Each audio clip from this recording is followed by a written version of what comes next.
जय श्री कृष्णा। राधे राधे। कान्हा जी के सभी प्यारे भक्तों को आप सभी को धनतेरस की हार्दिक शुभकामनाएं। तो बिल्कुल भी देरी ना करते हुए हम चलते हैं अपनी कथा की ओर। आज कार्तिक मास की कथा का 9वां अध्याय हम प्रारंभ करेंगे। चलिए कथा सुनते हैं। राजा पृथु बोले, हे श्रेष्ठ मुनि नारद जी, आपने कार्तिक मास के व्रत में जो तुलसी की जड़ में भगवान विष्णु का निवास बताकर उस स्थान की मिट्टी का पूजन करना बतलाया है, अतः मैं श्री तुलसी जी के महात्म्य को सुनना चाहता हूँ। तुलसी कहाँ और कैसे उत्पन्न हुई यह बताने की कृपा करें।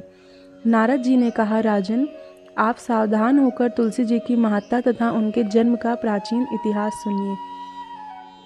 एक समय जब देवगुरु बृहस्पति और देवराज इंद्र कैलाश पर्वत पर शंकर जी का दर्शन करने गए तो भगवान शंकर ने अपने भक्त की परीक्षा ली। उन जटाधारी दिगंबर ने उनके मार्ग में अवरोध डाला। यद्यपि वह तेजस्वी, शांत, लंबी भुजा और चौड़ी छाती वाले गौरवर्ण अपने विशाल नेत्रों से युक्त तथा सिर पर जटा धारे वैसे ही बैठे थे, तथापि उन भगवान शंकर को ना पहचान कर इंद्र ने उनका नाम, धाम आदि परिचय पूछा और कहा, शंकर जी अपने स्थान पर हैं या कहीं गए हैं। इस पर उस तपस्वी ने कुछ न कहा, परंतु त्रिलोकीनाथ के ऐश्वर्य से गर्वित होकर इंद्र कब चुप रहते उन्होंने क्रोध कर तपस्वी से घुड़क कर कहा, अरे मैं पूछता हूँ, तू उत्तर क्यों नहीं देता? मैं अभी तुझे वज्र मारता हूँ, फिर देखता हूँ तुझ दुर्मति की रक्षा कौन करता है। ऐसा क्रुद्ध हो इंद्र ने ज्यों ही उस दिगंबर को मारने के लिए अपने हाथ में वज्र लिया, त्यों ही भगवान शंकर ने वज्र सहित इंद्र का हाथ स्तंभित कर दिया और विकराल नेत्र कर भगवान शंकर ने उसे देखा। त्यों ही ऐसा विदित हुआ मानो वह दिगंबर प्रज्वलित हो उठा है और तेज से जला देगा। भुजाएं स्तंभित होने से इंद्र के क्रोध और दुख का अंत ना रहा, परंतु ज्यों ही बृहस्पति जी ने उस पुरुष को प्रज्वलित देखा, त्यों ही अपनी बुद्धि से उसको शंकर भगवान जानकर प्रणाम किया और दंडवत कर बहुत सी स्तुति भी की।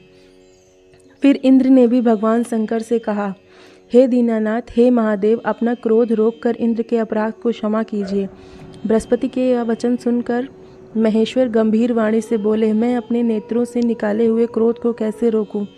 तब बृहस्पति ने कहा, भगवान, भक्तों पर दया करनी चाहिए। आप अपना भक्त वत्सल नाम सार्थक कीजिए। आप अपने इस तेज को कहीं और स्थापित कर इंद्र का उद्धार कीजिए।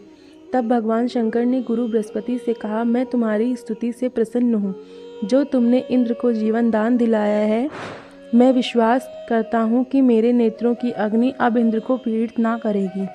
बृहस्पति से ऐसा कहकर भगवान शंकर ने अपने माथे से निकले हुए अग्निमय तेज को अपने हाथ में लेकर क्षीर सागर में डाल दिया। फिर लीलाधारी भगवान अंतर्ध्यान हो गए। इस प्रकार जिनको जानने की इच्छा थी उसे जानकर इंद्र और बृहस्पति अपने स्थान को चले गए। तो प्यारे भक्तों, ये थी कार्तिक मास की कथा का अध्याय 9। मैं आशा करती हूँ आप सभी को कथा पसंद आई होगी और ऐसी ही कथाओं का आनंद लेने के लिए हमारे चैनल लाडला कन्हैया से जुड़े रहिए और लाइक और शेयर करिए। मैं आशा करती हूँ आप सभी भी तुलसी पूजन, भगवान का पूजन सब कर रहे होंगे और मैं भगवान से प्रार्थना करती हूँ कि आप सभी खुश रहें, स्वस्थ रहें, तरक्की करें। राधे राधे। जय श्री